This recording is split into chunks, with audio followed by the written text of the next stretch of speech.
weekly gathering called Containing Multitudes. Every week, I'm planning to be in conversation with one of the amazing people that I've met who are working in one or more of the areas that I have been fascinated about for most of my life. Judaism, Torah, LGBTQ identities, identity in general, and poetry. And each of the people that I've invited have really excitingly different perspectives than mine, and I can't wait to see what happens when we start speaking together. My first guest is Rabbi Jill Hammer. I'm going to read her bio, which is pretty great. This is the very brief version of it. She has a PhD as well as smicha. She's an author, teacher, midrashist, mystic, poet, essayist, and priestess, not always in that order. She's committed to an earth-based and wildly mythic view of the world in which nature, ritual, and story connect us to the body of the cosmos and to ourselves. She's the director of spiritual education at the Academy for Jewish Religion, a pluralistic rabbinical and cantorial seminary in Yonkers, New York. Rabbi Hammer, Jill, is also the co-founder of the Kohenet Hebrew Priestess Institute, a program in spiritual leadership for Jewish women. She's the author of many books, including Sisters at Sinai, New Tales of Biblical Women, and The Hebrew Priestess, Ancient and New Visions of Jewish Women's Spiritual Leadership. She's also a great friend, and she married me. And so I'm indebted to Jill in many different ways. And today, we're going to have a conversation that centers around the subject of imagination and religious tradition. I think it's common for people to think of imagination and religious tradition either as being separate, like they operate on different tracks, or as being opposed to one another. We think of religious tradition as focusing on continuity, stability, doing the same things, reading the same texts, setting up communal practices that bind together generations and groups that are disparate, and that keep alive the roots of a tradition so that it can keep growing into the future. We often think of imagination as really almost the opposite in a lot of ways, having to do with change instead of continuity, and transformation instead of stability, individuality instead of community, and breaking the past open, or just breaking with the past to open new pathways to futures that tradition may not have even been able to conceive. But in this conversation, I want to explore what I think is the much more complicated and much more mutually enriching relationship between imagination and religious tradition. And I can't actually think of anybody better in the whole wide world to do this with than Jill, because throughout her work as a poet, teacher, spiritual leader, scholar of Jewish tradition, female spiritual practices and mythology, and writer of liturgy and creator of ritual, Jill keeps showing me new ways in which imagination and tradition can intertwine with and cause one another to blossom. So Jill, I welcome, and I would love it if you'd start by just giving us an overview of your work beyond the long list of things I threw out there. Mm-hmm. Thank you, Joy. I'm really so happy to get to have this conversation with you and be in this sort of larger context to talk with you. Usually we are, having tea, and this is definitely more high tech. But I'm really very happy to get to be having this conversation with you. I really appreciate the way you framed this conversation in terms of religion and imagination. I feel that religion is often the sort of codification of a moment of imagination. So I really, I like that balancing. Can I just, I'm sorry, you automatically said something interesting, and I don't want it to get passed over. Are you saying the codification of a moment of imagination? Are you saying that when we're engaging with tradition, For example, when we're saying a prayer that's been said a million times before, we should remember that that reflects an original spark of imagination somewhere. Yeah, somebody wrote that prayer and they wrote it out of an experience, right? It didn't start out as the thing that everyone says, right? It started out as a creation that came out of a spontaneous experience. And I think it's really freeing to remember that, because it reminds us that we're really in the same boat. It's not like we're different than those authors. We're really doing the same thing in a lot of ways. So let me say something about my work. So I could think of myself as an imagination worker. That is a thing that encompasses a lot of what I do. I teach rabbinical students and cantorial students at the Academy for Jewish Religions. So some of my work is teaching contemporary and ancient midrash, liturgy, ritual, those kinds of things.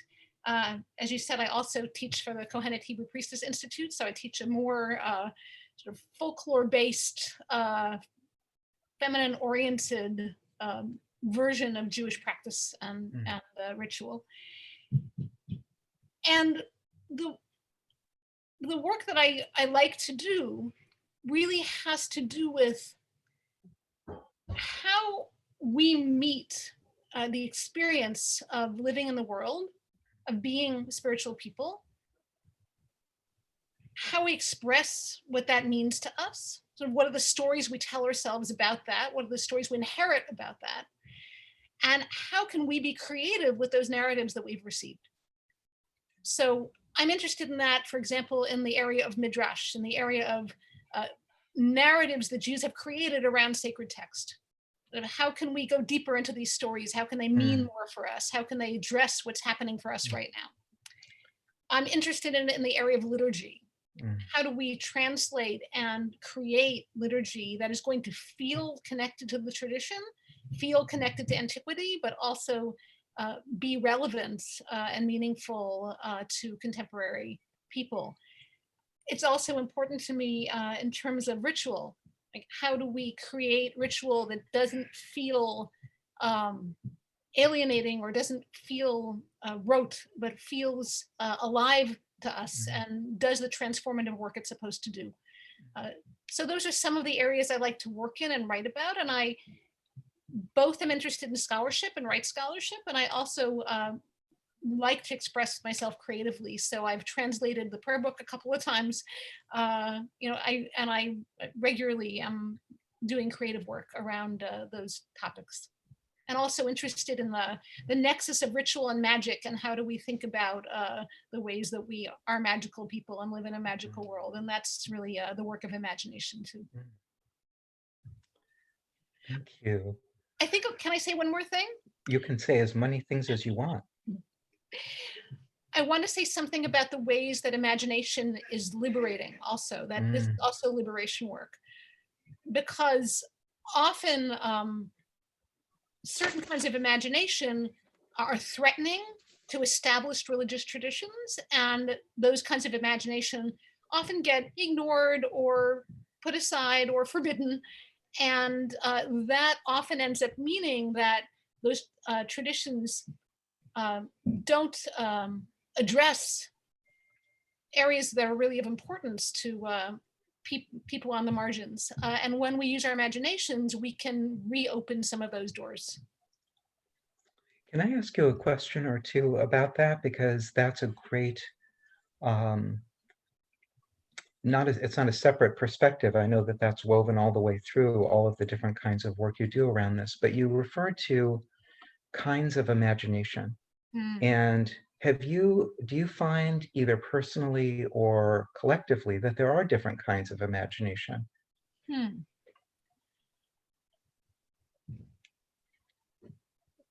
Certainly there are different ways of expressing what happens in our imagination. There are different arts that we use. There's writing, there's storytelling, and there's visual art, and there's music.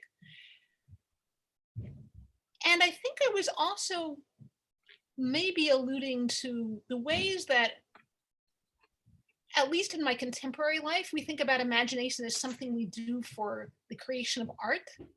And then we also have imagination that that meets the imaginal world, that kind of meets the spiritual world in a certain way, so that we might think a little bit differently about that kind of imagination, although it's not really different. It really isn't different, I don't think. But it has a different valence to it, because we often feel sacred about that kind of imagination. So to follow up on so there's one imagination, but it has different kinds of expression. And so going back to the original thing you said, it sounded like you're saying that traditions tend to be afraid that, because part of tradition's work is continuity, it's keeping things enough the same. And imagination is basically always the 3-year-old at services, right? It's always threatening to go off in some other kind of direction and disrupt things. So it sounds like you're saying that whenever we see a place where our tradition or our traditional practice is afraid of something and is trying to exclude something, we should recognize that behind that fear is imagination, that we're shutting the door, that our fear is shutting the door on imagination. And you're saying that whenever we do that, we're excluding possibilities that some of the people in our community may desperately need. Is Yeah, that right? it's absolutely right. And I feel like that's really at the core of my work, is to unrepress some of these doors that were closed because Mhm. somebody in some hierarchy was afraid of them. Uh, the irony of how religion tends to deal with imagination is that it has this fear that you're articulating, and it also can't do without it. Because ultimately, religion can't capture people's imaginations. Religion can't offer people anything without this imaginal faculty. So in some way, it needs that faculty, but also desires to tame it in some way. And so there's this Mm. push-pull experience, and that's part of why, for example, Jewish tradition, has a tendency to be very worried about God being expressed in a female or feminine way, right? Mm. That's a problem, and yet that's an image that keeps arising and arising and arising in traditional sources. So on the one hand, there's a desire to keep out that image because of whatever danger it represents to the order. And on the other hand, it just keeps happening because it's part of the imaginal vocabulary, and genuinely spiritual people don't shut off to that because they can't. I had an undergraduate philosophy professor named Elfie Raymond, who was so brilliant that I didn't understand anything she was saying. But I remember one of the things she said that I did understand was that fear is a negative use of the imagination. And I thought about that for years. And later I realized that in my own life, fear and desire were really closely related. And so I'm wondering if that's true in terms of religious tradition, that wherever you see fear, that is actually the imagination that's being repressed. Yeah, So when we say don't think of an elephant, we all think of an elephant. right. When we say don't think of God as female, well, you go there. And where there's a fear, we wouldn't be afraid of something if there wasn't a desire for it. Like, there are no laws against things that nobody wants to do. Yeah. Yes, that feels exactly on point to me.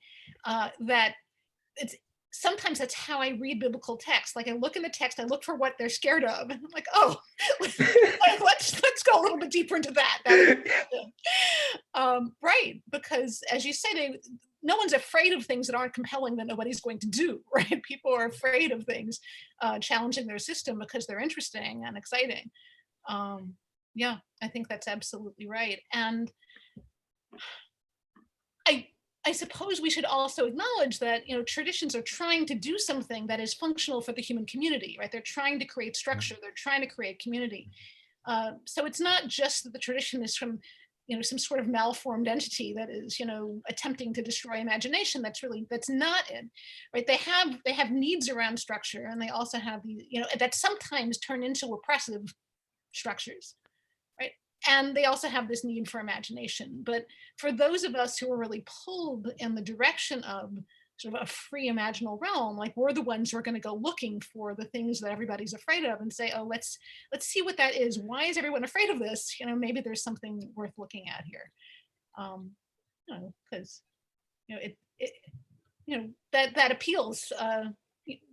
Just like if you tell a kid, like, don't look in the box, what are they going to do? Exactly. The imagination is 3-year-old, and some of us are in the service of our spiritual 3-year-olds. We want to do the forbidden thing. But this is making me wonder, and conveniently leads into what we were talking about is the next section, which was zeroing in on Midrash and the Midrash tradition, and also some of the things that we've done with that. And you're making me wonder if some of the Midrashim, because some of them are just mind-blowingly strange, and I've never thought about them as acts of imagination that point to fears and restorations of things that have been excluded before. But I'm wondering if you can sort of, not everybody maybe have a background in terms of what this tradition is. I'm wondering if you can give us the thumbnail and then explore further. Great. So midrash comes from a word lidrosh, which means to seek. And it is a name for a particular Jewish genre of literature and of thinking, in which someone is reading a sacred text and is interpreting the text, but is interpreting the text in an additive way. So little hints in the text, or even just things the reader is curious about, will then turn into longer and larger stories. So for example, why did Lot's wife look back? Right. And then there will be a whole discourse around, well, she looked back because she doubted, right?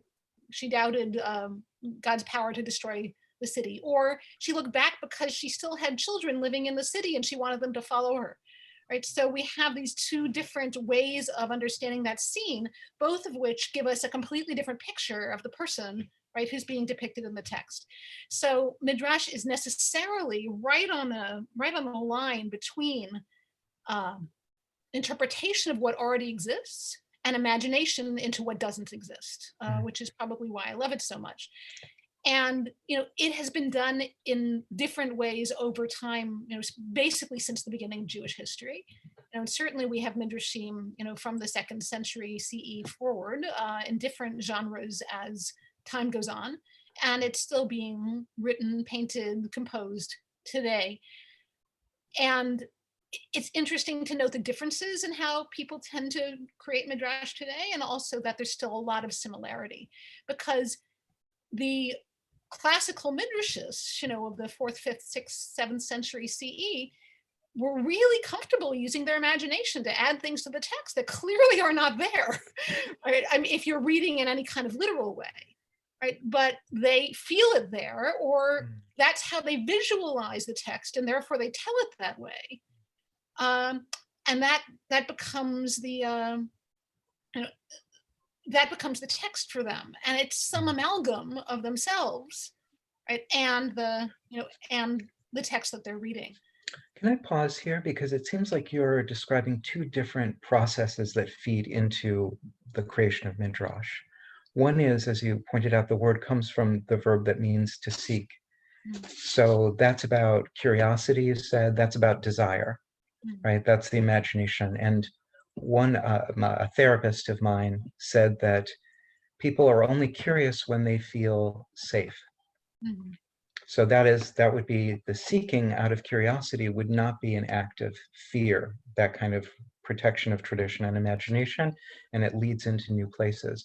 But the other thing that you just said, which is that as the rabbis who were doing this were reading the texts, they themselves were filling in the blanks in their imagination, and it's impossible to make any sense of the Torah without doing that. In fact, it's impossible to make sense of any language without doing that, because language always leaves out almost everything. It's designed to do that, so that, because the same words are created to fit the subjectivities of billions of people. So that means every word has to leave out enough for billions of people to use it to sort of wave in the same direction. When you tell stories, it's only the really bad storytellers who put in everything. the people you want to avoid at parties. And then I woke up and then I put one foot down, but then I realized, oh, the floor is cold. And you're like, oh, get me out of here, Scotty. There is no intelligent life on this planet. So one of the things about being a great storyteller is leaving out most of the stuff that actually is part of the story. And those holes create not only the invitation, but the need for your listeners to fill in the blanks. That's what suspense does in these other techniques. The Torah, measured against any standard of complete narration, is a total mess. It is riddled with holes and blanks and jumps and connections that aren't made. And so the rabbis couldn't read those stories without filling them in. But when you do that filling in, you aren't curious because your mind has filled in the holes unconsciously.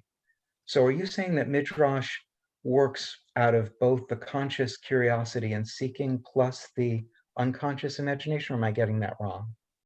That might be true. I have to think about that. But I think there's certainly a conscious element of we get to do this. Like the text has, in fact, they really felt exactly as you just expressed. The text has been written in such a way that we get to interpret it and find more in it than appears to be there. Right. So it's less that they're doing it unconsciously, although I think, as you say, you can't read a text without filling in the gaps. And that may be where this whole process started, right, is with the recognition that that's true. But there's also a very conscious sense, I think, of the play of the dialogue, the kind of relationship that you build with a text, via imagination. I'm thinking also about, for example, when Abraham's wife, Sarah, dies.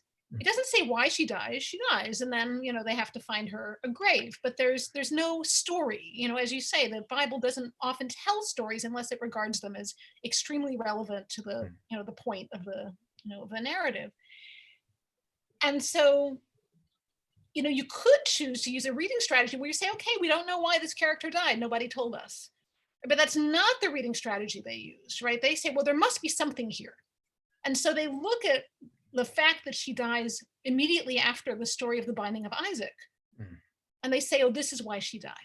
And she heard about what happened and it was so painful, right? This is why she died.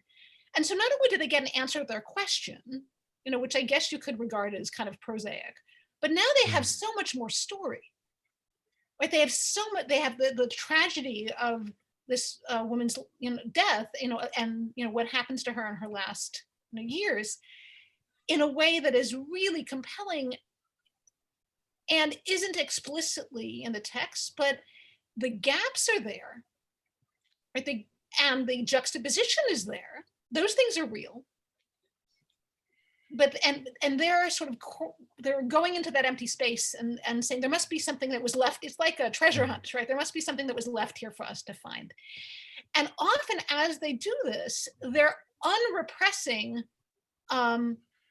what has been repressed. Aviva Zornberg calls the Midrash the unconscious of the text, which I love. For example, the Bible does everything possible to depersonify nature. Right, nature never speaks. Trees don't talk. With one exception, animals don't talk. Right, but in the Midrash, the ocean talks. Like you see that all the time. So there is a level of unrepression of myth, in the Midrash. Of classic. Yes, that makes total sense.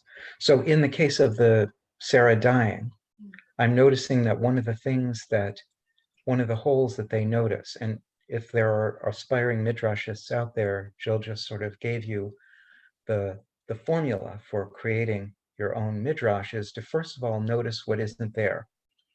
Notice something that the text doesn't see that you are actively curious about. So you need those two things. You need a hole and you need to care about it enough to imagine what is not there. And then you are on the road to midrash writing. Often what the Torah leaves out is human subjectivity. And often the human subjectivity that's left out is women's subjectivity. So we have only a couple of moments and we're lucky we have those couple of moments where the Torah talks about how Sarah feels or thinks. So it's particularly striking that, and there's nothing around this near sacrifice of her son.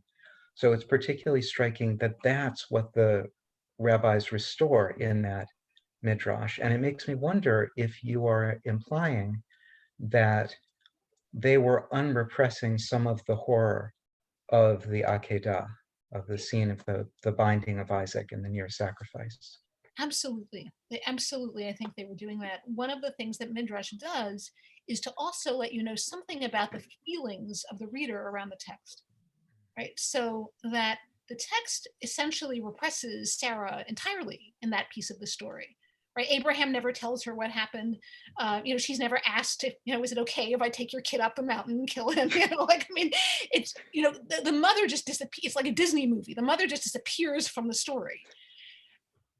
And the midrashists kind of knew that just didn't play. Like they understood that wasn't real, right? So in a sense, I don't know that anyone sat down and said, we have to put Sarah back in the story, right? At least not at that time, right? But in a sense that they're noticing the gaps, not just because they are gaps, but because they're gaps that are full of the potential to understand the story better. So absolutely, I think they're unrepressing in the sense of, here this mother waited, decades and decades to have a child, and now Abraham takes him up the mountain and nearly kills him. What could possibly have been her reaction, right? And and that curiosity and empathy causes them to, to tell the story in a new way. And I think that that's part of why in our generations there is a particular desire to look at the margins of the story, so that people who themselves have felt marginalized or like their perspective has been put aside or not represented, right, often gravitate toward midrash as a way of asserting their presence, right, and their realness, by reading the text in the way that you do in your, your beautiful poem about Jacob and the angel, that you read that text in a way that nobody else could, because you have, you have a life that you're bringing to that text. Thank you. And it also sounds like you're saying that by creating this practice of identifying what's not there in terms of the human experience, the classical midrashists establish a liberatory practice, because people who are marginal are always the people who are not there in the text. Now, my personal sense is that the Torah mostly cares about God and doesn't really care very much about people. So in some way, human beings are the marginalized group in the Torah, we're always the ones who get shoved aside in certain ways. But it's also true that Jewish feminists seized on midrash as a way of enriching and restoring women's perspectives and voices. But in doing that, it's like both a radical move, but also a really conservative move. Or it's more like midrash plants this radical fusion of imagination and tradition Yes. very early in the development of rabbinic Judaism. I'm sorry, go ahead. I was going to say that's absolutely right. And the way that they made it traditional was they said all of this was given at Sinai. All of the things that we are now pulling out of our imagination to say about this text, it was all already given to Moses. And therefore, we're not doing anything that is radical or new or contradicts the text or adds anything to the text. We're just playing our role in the unfolding revelation of this sacred text that was already delivered to us at Sinai. And that's how they somehow reconcile the radical nature of the literature form that they've created. So they're saying that at Sinai, God has bound together imagination and tradition, and the individual imagination is God's way of conducting an ongoing revelation through individual human beings of the implications that are in the Torah. Yeah, I think that's right. God, that was a great idea of God's. I mean, then you have to talk about what, what you actually think God's role is in all this, but right. So, Yes, right. Yes, that might be for a different episode. But so I'm wondering if there are any questions that have come up, because what I'd like to do is transition from theory of Midrash to practice. I'd like to ask Jill to read and talk about a couple of her poems that create new Midrashim, and perhaps I will add one also. I'm not seeing anything. I'm sorry, I'm not good at this. No Okay. questions yet, but just an invite to those who may have questions arise to submit them in the chat. And even if it's not at the precise moment that we're asking for one, we'll revisit them later in the episode. That's right. We're going to keep pausing to see if there are questions that have come up before we move on to the next thing. So, oh, thanks, Sivan. Before we move on, this poem that Jill was referring to is called Wrestling, and it is in my most recent collection called The Future is Trying to Tell Us Something. We will have a break for shameless self-promotion here. Okay, and it's an so amazing poem, and people should go find it. so Jill, would you tell us about and read one of your poems? Sure. So this is a relatively new poem that I'm going to share, but it's on a character that I've been exploring for a long time. I actually wrote my first midrash on this character. Well, second, I guess. My first midrash was on Eve, because, Eve. But the second one was Leah. And Leah is the wife of Jacob. She's not the only wife of Jacob. She shares Jacob with 3 other women. She and her sister, Jacob, the biblical patriarch, son of Isaac, son of Abraham, goes to his uncle's house, falls in love with his cousin Rachel, thinks he's going to marry Rachel, and at the last minute, his uncle, who's kind of a nefarious character, substitutes the other daughter, Leah, who seems to have something wrong with her eyes. She's not attractive. She can't see well. It's not exactly clear what makes her less desirable, but Jacob doesn't love her.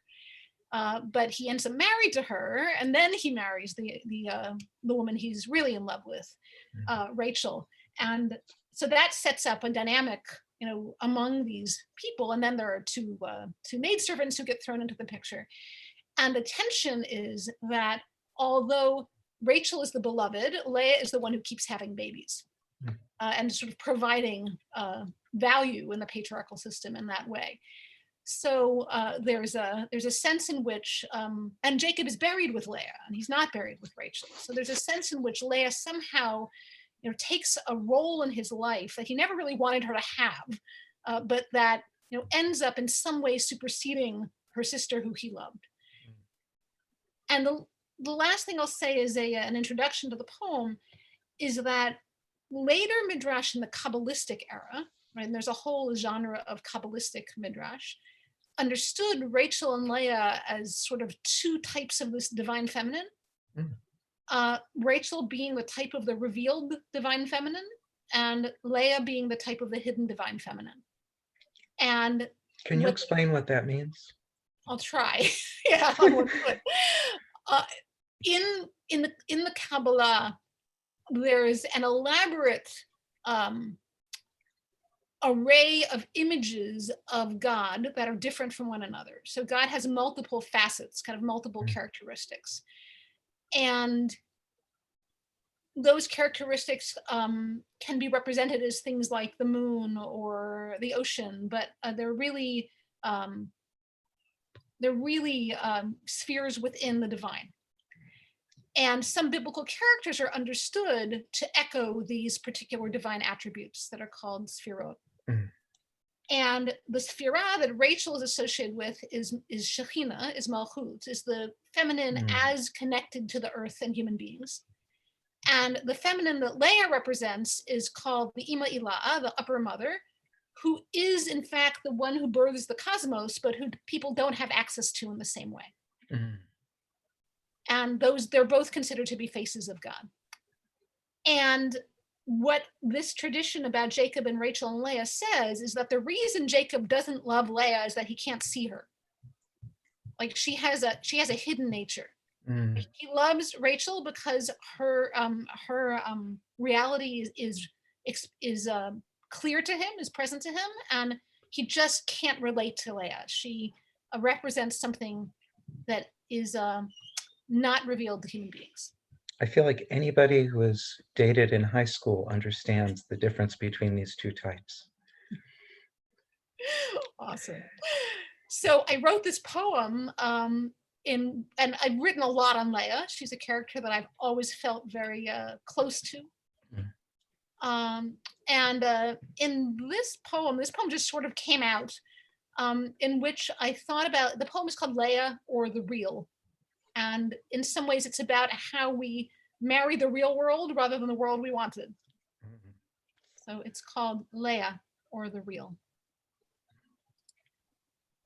You don't like to look at me. I'm the world you got, not the one you wanted.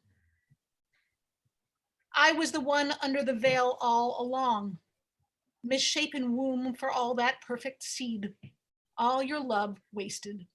You'll never forgive me. You hate me for keeping you from the beloved. And yet I'm the one who birthed a few things you hoped would come to pass. You can't squeeze much out of your faultless idol, but I have an astonishing fecundity. Each of my imperfect creations reminds you of how you don't love me enough. Don't put enough work into appreciating what you have.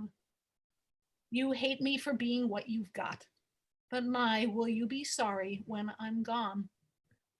I promise you'll bury me next to you.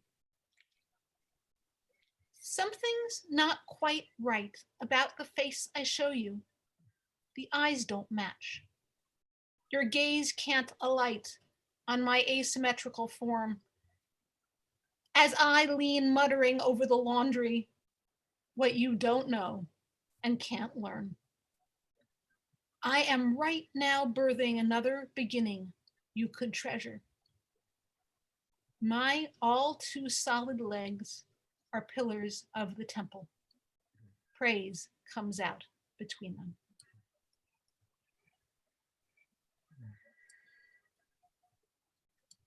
I'm going to put it in the chat for people. Thank you.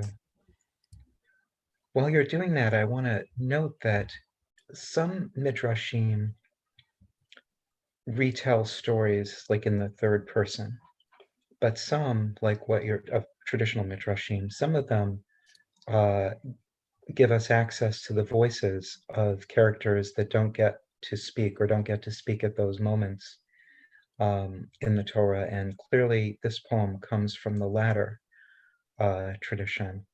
I'm also noticing that not only does Leah get the last word, you know, she gets to do that. And now that I think of it, a lot of the midrash poems that I've written are also people getting to say the stuff that, you know, like that you think of the after you have the fight and you're like, oh, I should have hit him with that. But she also seems to be speaking as a prophet.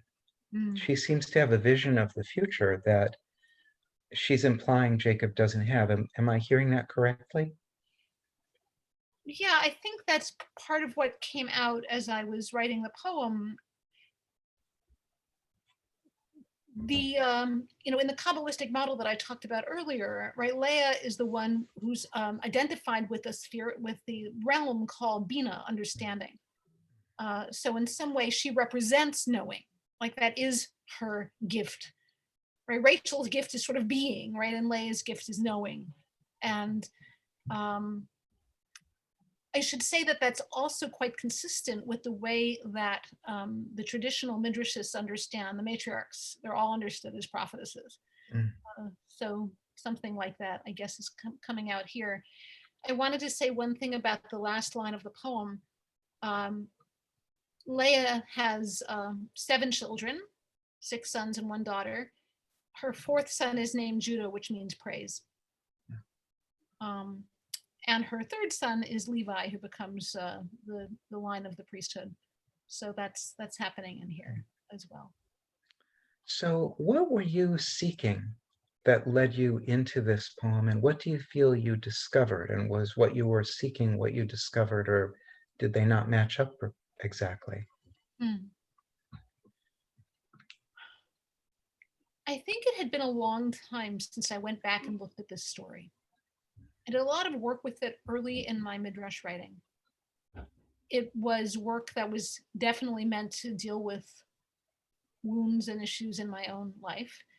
And at some point I moved on from the character. You know, I went and wrote about other people and other scenes. And I had a desire to go back and look at her again.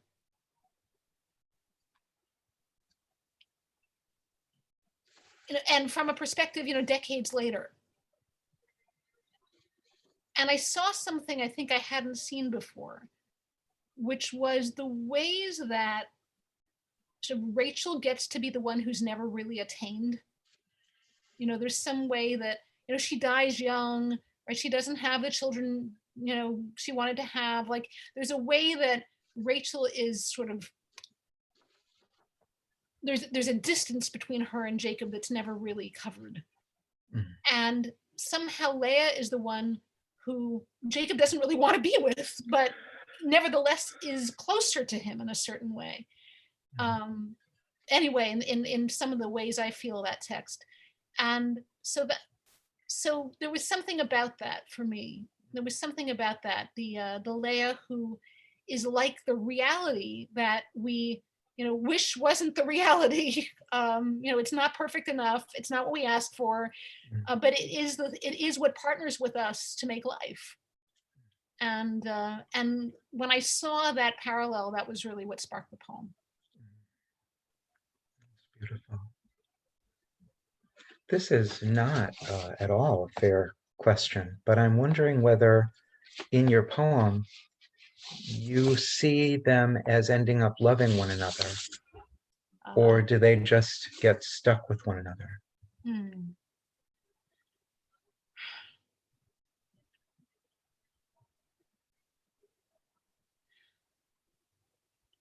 I don't know that there's an answer to that question that stays the answer. I think you could look at the story many times and have many different answers to that question. But I could imagine them coming to love one another kind of in the way that Tevye and Golda do. Like, oh yeah, I guess I love you, let's go milk the goats. That's kind of how I imagine Leah and Jacob, is like in the end discovering that they did love each other, but not in an adolescent passion kind of way, or a sort of romantic beloved kind of way, but in a sharing their lives together kind of way. I'd like to ask somebody to write that musical. I think that would be a great sequel to Fiddler on the Roof. Oh my. It would have to be in Hebrew biblical Hebrew rather than Yiddish, I guess. Yes, it would. I have no sense of time, so I'm just going to quickly check. Oh, we are running out of time. So, Jill, do you want to read another poem? Do you want to make time to talk about Sefer Yetzirah? What would be your choice right now? I would like to hear a poem from you. Oh, okay. Which kind? You're the guest. You get to pick. Oh my. Well, since we're on, I think you should either do a Shekhinah poem or your David and Bathsheba poem. Well, I don't know. What do you think? Sivan was just asking for the wrestling poem that you referred to. Do you want to read that one? That would be great. I am game for that. And this is interesting because yeah, so Jill gave this poem a new life. So the poem has an original life and meaning, and then Jill resurrected it, the same words, but with a different meaning, which I also really like. So this is a midrash on the passage from Genesis, and he rose up that night, and he is Jacob. So this is Jacob. He's still with Rachel and Leah. He's fled from his father-in-law, and he's unfortunately about to meet Esau for the first time after screwing him out of his blessing. And the even worse news is that Esau is arriving to meet him with 400 armed men, which is the way everybody says hi to a long-lost relative. 400 rent-a-cops, and I will celebrate your return. So he's having a bit of a crisis there, and he's imagining that everybody is going to be slaughtered. So he sends over his whole family to the other side of the river, and he stays alone all night. And he famously encounters a figure which is tradition has identified as an angel. The Torah's a little coy about whether it's an angelic figure or a human figure, but they wrestle all night. And Jacob ends up winning a new name, Israel, and a new kind of a blessing, but he's permanently lamed by the encounter. So this is called wrestling. You wish you'd stayed on your family's side. Not that you're losing, not at all. The angel's wings snap in the vice of your thighs. The angel gropes, searching out the sinew of light, the blessing you stole in disguise from a father who could only love what he couldn't recognize. The angel threatens to kill, to die, claims to be your father's God, your father himself, abashed and blind, the fear that took his eyes. You wish you could let him go, lose to keep him alive. Dissolving in the breaking light, he begs you to let him fly, his feathers melting, running down your thigh. So when I started this poem, I think what I was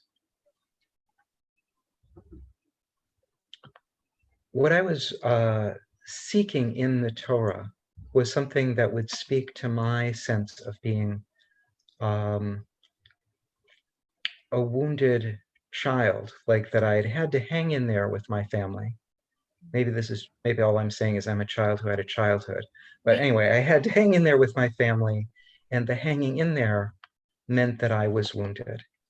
And this was semi-conscious, but in some way, Jacob's experience in this wrestling match is the template of a relationship where you have no choice but to hang on. You can't win, you can't defeat the opponent. Like if you love somebody, you can't actually, you don't want to destroy them. You want to survive them. Children, I think one of the greatest gifts children can give their parents is to survive us. And to hang in there no matter how we wound them, and to go on and flourish anyway. And if you're the child and you hang in there, you come out with a new identity, a full identity, an adult identity, one that is not only you as you are in the family, but you as you are in relation to the future and the greater world. None of this was particularly articulated. It just had this sense of a struggle that you couldn't win and you couldn't stop. Then it's sort of more specifically centered around my relationship with my father, which was abruptly terminated, not because he died, but he just stopped relating to me. And so I was stuck wrestling with somebody who wasn't there. And then the really awful thing was that I realized that he wasn't there, so I could win any time I wanted to. Like there was nobody else there. I get to have it any way I want. And that was even worse than having him there and being in an active fight because it was all in my hands. And then it got tangled up with gender transition because in order to become myself, I felt like I had to be like my family was on the other side of the river. And I was doing that to protect them. And I also really missed them. And I was going through this process where I had to hang on and I would come out with a new name and a new destiny on the other side. So all of those things were things that I brought to the story. And then Jill, you did this beautiful reading of the poem in relation to queer experience, which I thought, oh yeah, that's what I should have meant all along. That sounds really good. I like that. It was And then there I, all well, right, you know, thanks to you, the meaning of the poem kept growing beyond me, which any poem that is going to be worth anything had better grow beyond me. along. Otherwise, it's not going to be much of anything. I think I saw a question. We have several questions. Yes, we have two questions, and I'm happy to. So the first one's a biggie from Val Schlossberg. So one of the pieces, this is for Jill. One of the pieces of midrash that you wrote that was really transformative and magical for her is the story about Miriam at the mountain, where she receives the spaces in the Torah as a gift from divine. The spaces are what allow the meaning to be created, just like the hollow of a drum creates the sound. Thinking about everything you've been sharing about midrash coming out of spaces in the text, I'm wondering if you can speak a little to the spiritual experience of engaging with these holy holes, and if or how that has changed your understanding of our relationship with God. Great, thank you, Val, for the question. And I'm going to actually weave it into the answer, my answer to Katie's question as well. Katie asks, are there any stories you keep approaching but can't figure out how to give narrative to yet? And the answer to that question really is Sinai. Like there's a way that I'm still struggling with that story. Like that's a story that's hard for me to approach because of the sense of revelation as this kind of one-way process, right? You know, God gets up on the mountain and tells everybody, you know, the thing, and then everybody has the thing. And you know, in the midrash, it's not really quite like that, right? Everybody, you know, it matters what people receive as well as what God offers. But this whole notion of revelation is something that occurs in this direct and vertical way, you know, is something that I really struggle with. I really don't know quite what to do with this view of revelation because it has never, it's a beautiful story. It's an amazing story. But it never has quite sat in a it's very opaque to me, that story. So the story that I wrote that Val is referring to is called Miriam Under the Mountain. And it's about how while Moses is going up onto the mountain to receive Torah from God, Miriam finds herself being drawn into a cave below the mountain where she receives, you know, basically the empty space that surrounds the Torah. So in some way, this story was kind of a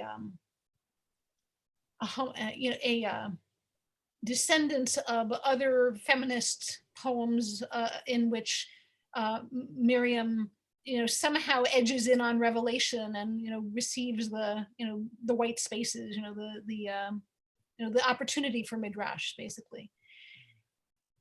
And,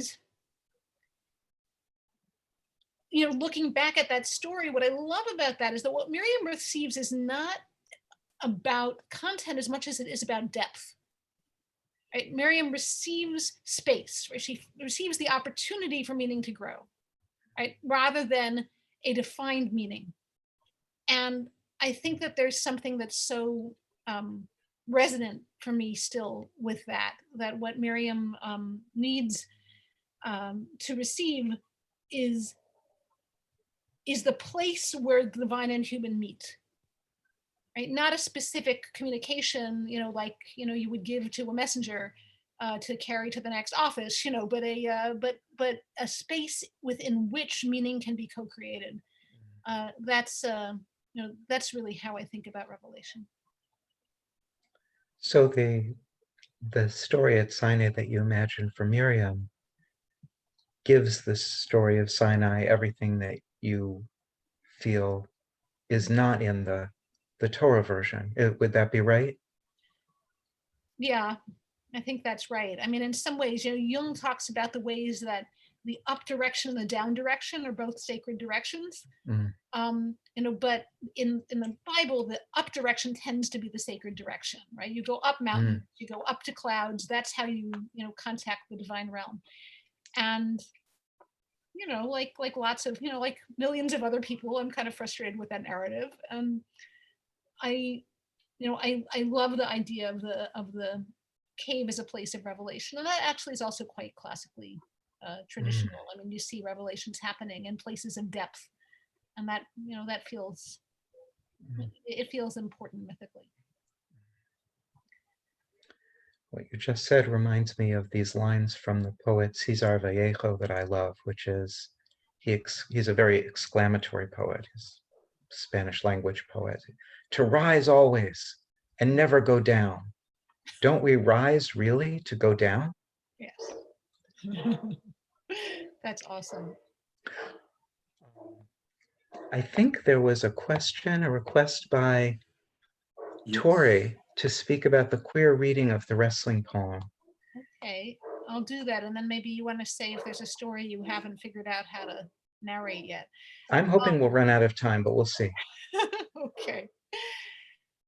So when I read the wrestling poem, Joy's wrestling poem, which is a poem that I adore, what I immediately saw is that Jacob is winning and doesn't want to be winning, right? Because what's happening in that scene in the Bible is that Jacob is in some way individuating in a new way, right? He's receiving a new name.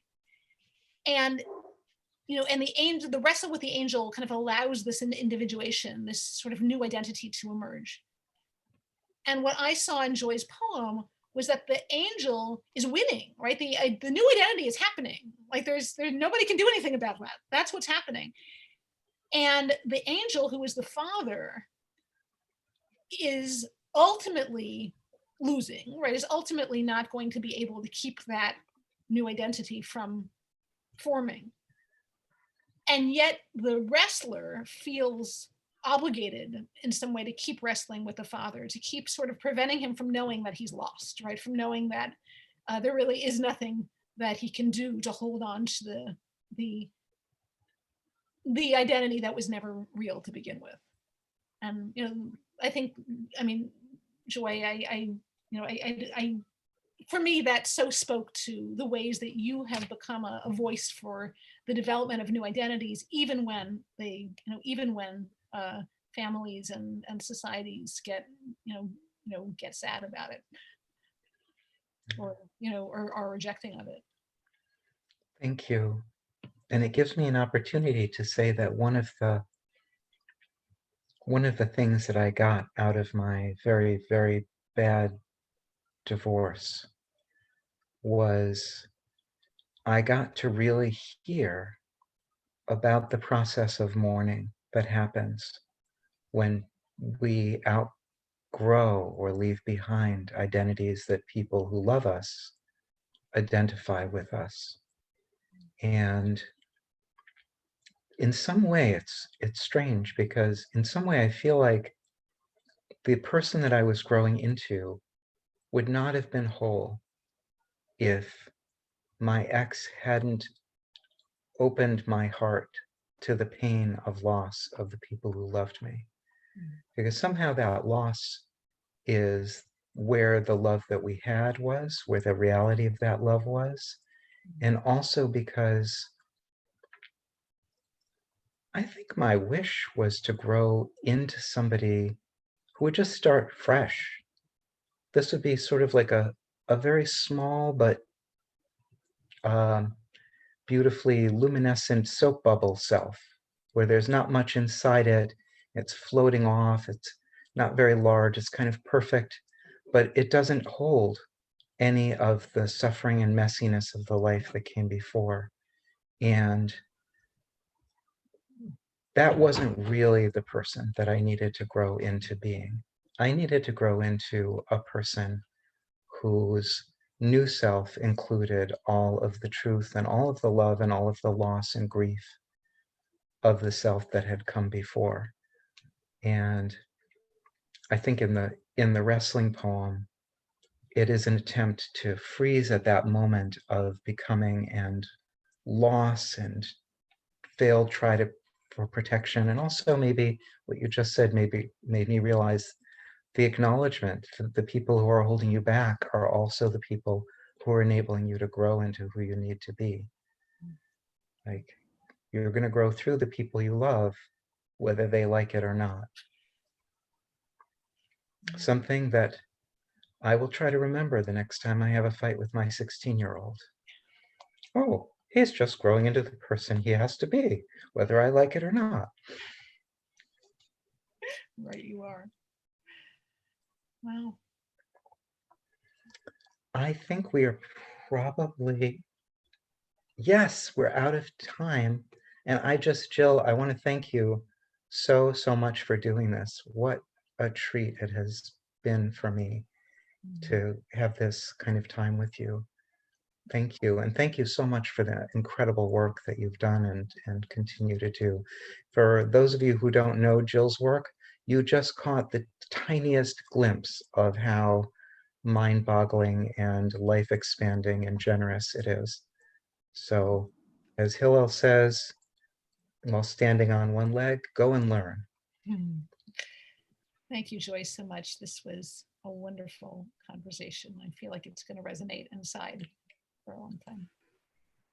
Yes, thank you to both of you. Thank you to Joy Layden for this new incredible program that we're going to be running weekly. Please come back. It's going to be awesome. I mean, that's clear. It's going to be awesome. It's been awesome this time, and Joy Layden has so much more Torah to teach us. Thank you, Jill Hammer, for just being an incredible inaugural guest to help launch this awesome show. Joy, I'm not looking. Remind me the name of the title of this beautiful. Containing multitudes. Containing multitudes. Containing multitudes. Tell your friends. I will remember better for next time. We should all be telling our friends and committing that title to memory. There's many other Jewish Live programs that are rolling out, and we strongly encourage you to check them out. There's just incredible Torah teachers by the handful, just pining for the opportunity to teach all of you, to learn from all of you. You can learn more at jewishlive.org. And in particular, if you want to catch up on classes that you've missed, or if you want to send folks a link to this session, if they missed it, you can send them to jewishlive.org/originals for our original shows. I just put the link in the chat. For this show, it's not going to show up immediately there, but it will be there within the next day or so. So you'll be able to share with your friends. But check out our other Jewish Live programs. What a thrill, what a pleasure to learn with all of you and from the two of you. We're going to close the live stream, but be back soon. Thank you, everyone, for coming.